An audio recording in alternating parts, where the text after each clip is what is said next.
शीतला माता की जय। आज की इस वीडियो में हम जानेंगे कि कैसे शीतला माता हमारे बच्चों को हेल्थ ब्लेस करती है, उनकी लंबी आयु करती है। तो आप भी अपने बच्चों की हेल्थ ब्लेस करने के लिए, उनको लंबी आयु प्राप्त करने के लिए इस वीडियो को अंत तक सुने। और आगे भी मेरी ऐसे ही वीडियोस देखने के लिए मेरे चैनल को लाइक, शेयर एंड सब्सक्राइब कीजिए।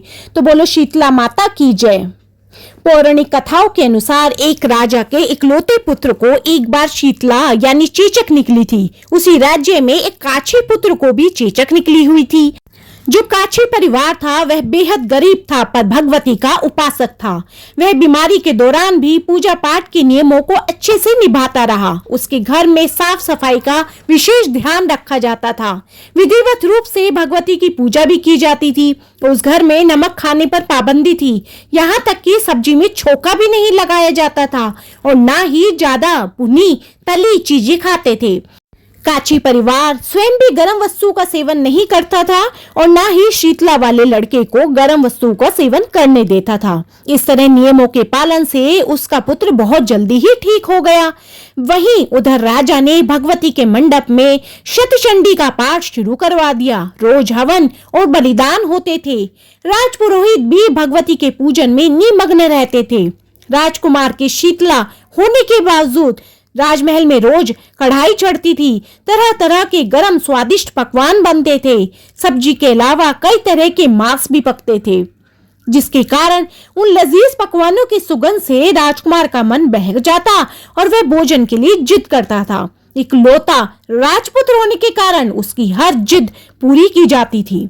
इसके बाद शीतला का प्रकोप घटने की बजाय बढ़ता चला गया। शीतला के साथ साथ उसे बड़े बड़े फोड़े भी निकलने लगे। उन फोड़ों में खुजली और जलन होती थी। शीतला की शांति के लिए राजा के लाख प्रयास के बावजूद उनका प्रकोप घटने की बजाय बढ़ता चला गया, क्योंकि अज्ञानतावश राजा के महल में सारे कार्य उल्टे हो रहे थे। इसके बाद राजा अधिक परेशान हो गया। वह समझ नहीं पा रहा था कि उसके घर में यह क्या हो रहा है। इतनी कोशिशों के बावजूद भी शीतला का प्रकोप शांत क्यों नहीं हो रहा है।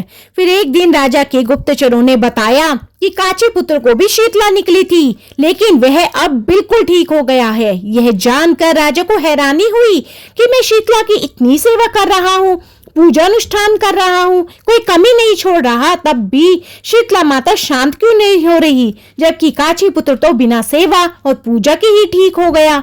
यह सोचते सोचते उसे नींद आ गई।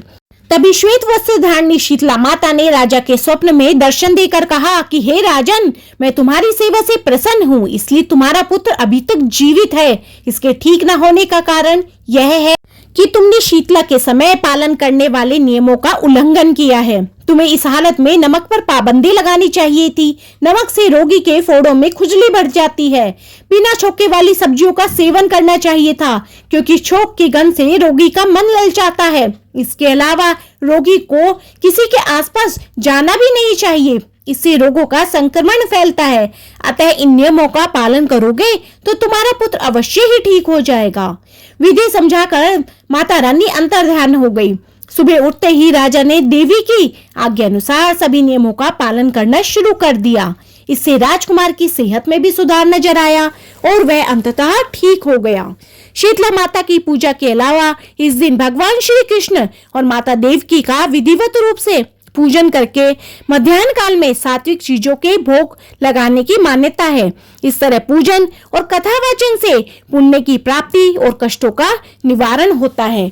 तो बोलो शीतला माता की जय। तो हे शीतला माता, जो भी कोई आपका यह भक्त इस कथा को सुन रहा है, उसके बच्चों को लंबी आयु और अच्छा स्वास्थ्य प्रदान करना। बोलो शीतला माता की जय।